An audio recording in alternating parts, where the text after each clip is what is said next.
Ma'am अगर मैं job security की बात करूँ तो एआई आ गया, तो स्टूडेंट्स को लगता है कहीं न कहीं एआई उनकी जॉब ले रहा है। तो अभी डेटा एनालिस्ट का फ्यूचर आगे क्या होने वाला है? आपने देखा होगा कि पूरी दुनिया में डेटा को मैनेज करना काफ़ी मुश्किल हो जाता है। जैसे कि डिफरेंट रिसोर्सेज होते हैं, जैसे कि colleges, school, hospital, online shopping, social media. Ma'am we are in the digital world, तो हर जगह डेटा है। कहीं भी देख लो, हॉस्पिटल में देख लो, स्कूल में देख लो, कॉलेज में देख लो, ज़ेड इंस्टीट्यूट में देख लो, हर जगह डेटा है और डेटा की इतनी वैल्यू है। तो what's the power of data and how to manage data being a data analyst? Resume अपन एक ही बार बनाते हैं बहुत से बच्चे, वहाँ पे भी अपडेट नहीं करते। सबसे ज़्यादा फोकस करना चाहिए रिज्यूमे पे, क्योंकि अगर जब रिज्यूमे सेलेक्ट होगा तभी तो आपके आगे प्रोसेस हो। आजकल के बच्चे जो पाइथन लैंग्वेज है उसको काफ़ी ज़्यादा टफ समझते हैं। जैसे कि अपन पाइथन में जो कोड करते हैं, तो पाइथन में हमें कोड करते हैं वो एक टूल पे करते हैं। कुल मिलाकर कह सकते हैं कि ज़ेन में थ्योरेटिकल से ज़्यादा प्रैक्टिकल कराया जाता है। थ्योरेटिकल बच्चे कर भी लेते हैं, प्रैक्टिकल में ज़्यादा प्रॉब्लम्स होती है, प्रॉब्लम सॉल्व करनी पड़ती है, उसमें काफ़ी सारे टूल्स।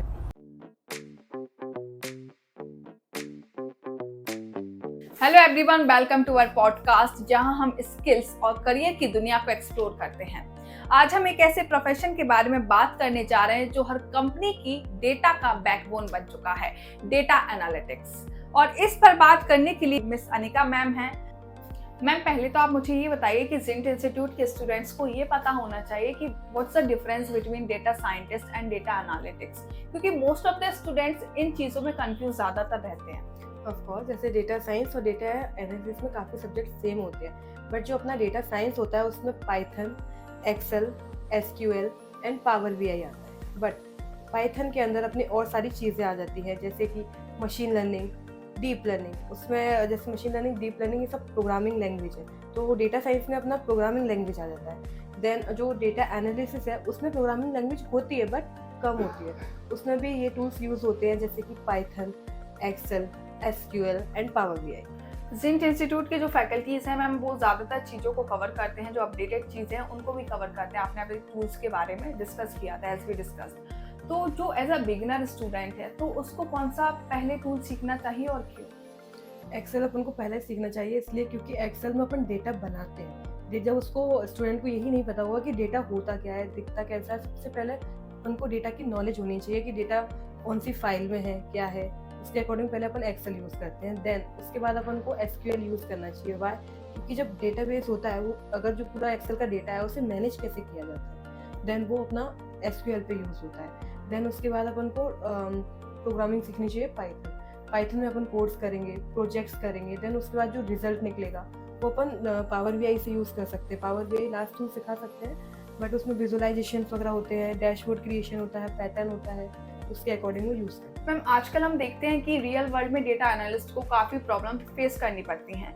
तो आप लोग स्टूडेंट्स को ज़ेड इंस्टीट्यूट में ऐसा क्या सिखा रहे हैं कि वो प्रैक्टिकल प्रॉब्लम ईजिली सॉल्व कर सकें? ओके, जैसे आजकल के बच्चे जो पाइथन लैंग्वेज है उसको काफ़ी ज़्यादा टफ समझते हैं। जैसे कि अपन पाइथन में जो कोड करते हैं, जो पाइथन के अंदर कोड करते हैं वो एक टूल पे करते हैं, लाइक गूगल कोलैब। जैसे गूगल कोलैब पे अपन जैसे कोड करते हैं, उसमें कोड करने के बाद काफ़ी सारे स्टेप्स जैसे रहते हैं, जैसे कि data collection, gathering the data for different resources like a website, dashboard, इन सबसे अपन डेटा क्रिएट करते हैं। देन उसका सेकेंड स्टेप रहता है डेटा क्लीनिंग। डेटा क्लीनिंग क्या होती है? Data cleaning remove the values, missing value, duplicate value को रिमूव करती है और डेटा को अंडरस्टैंड करने के लिए, अच्छा मतलब अंडरस्टैंड के लिए यूज़ करते हैं उसको। देन थर्ड स्टेप रहता है डेटा ऑर्गेनाइजेशन। डेटा ऑर्गेनाइजेशन रहता है सिंपल फॉर्म टेबल में उसको क्रिएट करते हैं। देन फिर उसको ग्राफिकल रिप्रेजेंट करने के लिए यूज़ करते हैं। जैसे ही अपना डेटा का पार्ट कंप्लीट हो जाता है, देन उसका विजुअलाइजेशन करते हैं अपन। और इस चक्कर में बच्चों को जिन इंस्टीट्यूट में काफ़ी सारा प्रैक्टिकल कराया जाता है।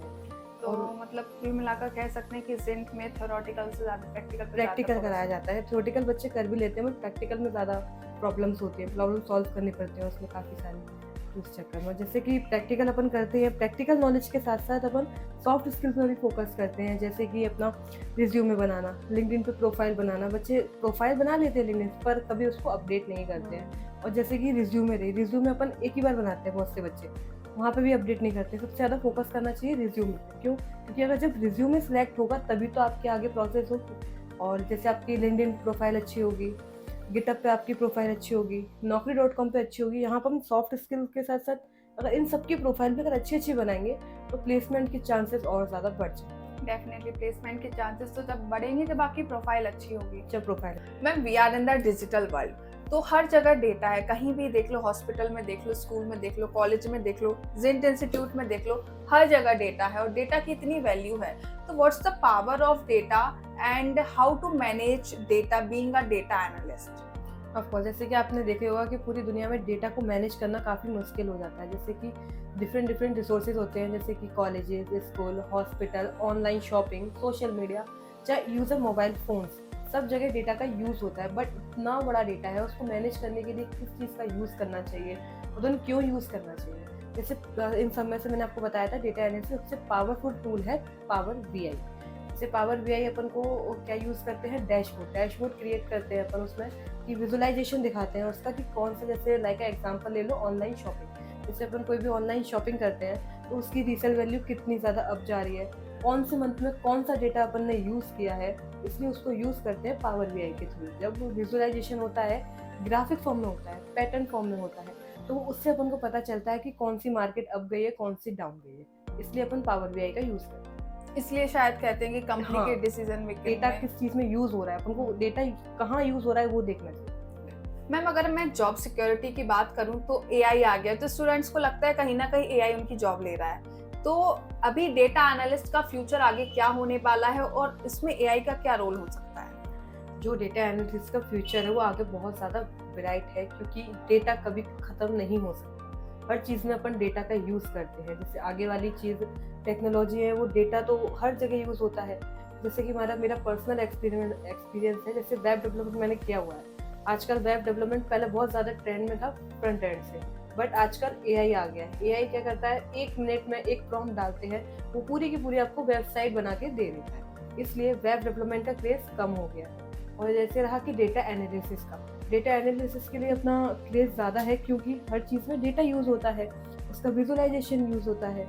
इसलिए अपन डेटा एनालिसिस का जॉब अपॉर्चुनिटीज ज़्यादा है। और कंपनियां जो हायर कर रही हैं, बड़ी बड़ी कंपनियां देते हैं, जैसे गूगल, अमेजोन, फ्लिपकार्ट जैसी कंपनियां हैं, वो सबसे ज़्यादा इसी चीज़ पे काम कर रही हैं, power BI। Ma'am, being a data analytics expert, तो जो स्टूडेंट्स माइंडसेट बना रहा है डेटा एनालिटिक्स कोर्स परस्यू करने का, तो वो क्या माइंडसेट से ये कोर्स परस्यू करे?